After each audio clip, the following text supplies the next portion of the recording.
Hi, I'm Dana Obleman. This video is part of my free sleep course for kids 25 months and up right here on YouTube. If you could use some more guidance and check out Sleep Sounds Plus, the link is in the description below.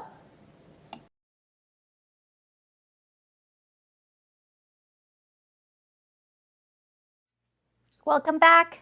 Today I want to share with you the number one reason why your child isn't sleeping well, and that is because he or she has a sleep prop.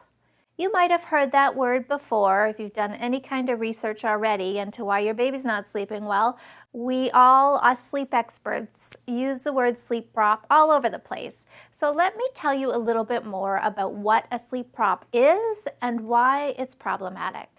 I first want you to think about your own sleep.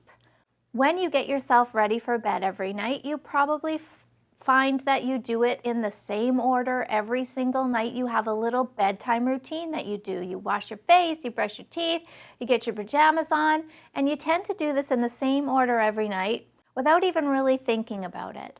That's your routine. That's an important piece of the process because it cues your body and brain and lets you know that sleep time is coming. We're transitioning from day into night. It's a little bit of a preparation period.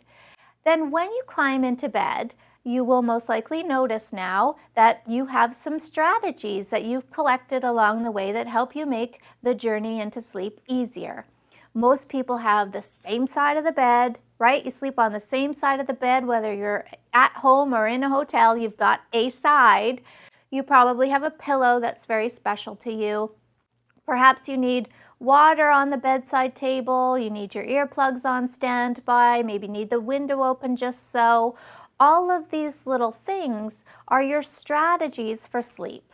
Without them, you're going to feel a little anxiety. And you might start telling yourself stories about how you'll never be able to sleep without them.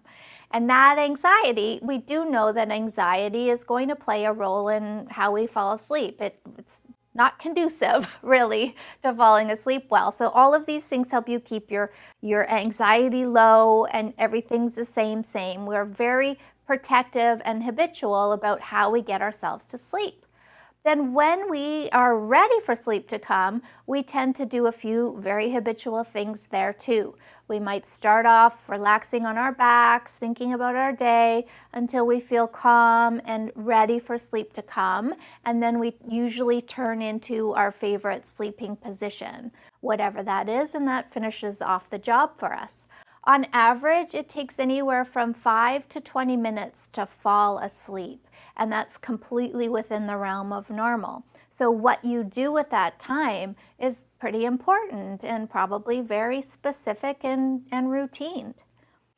So what happens then for babies who don't sleep well is that they start to make this journey into sleep with all kinds of external help.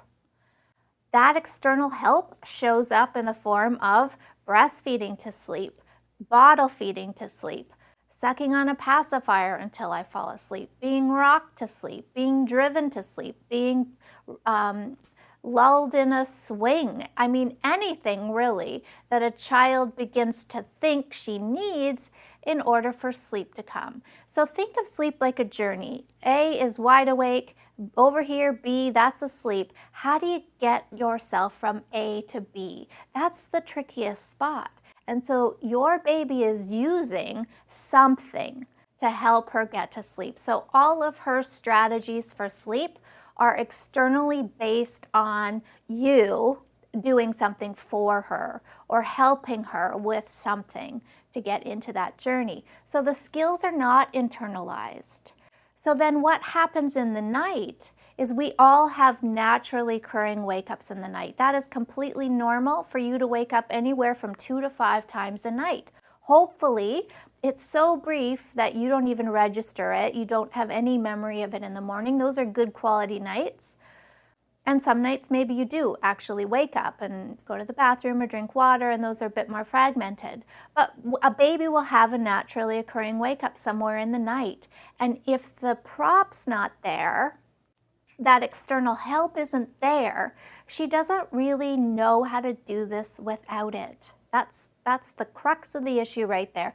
She doesn't know how to do this without it. So she will cry.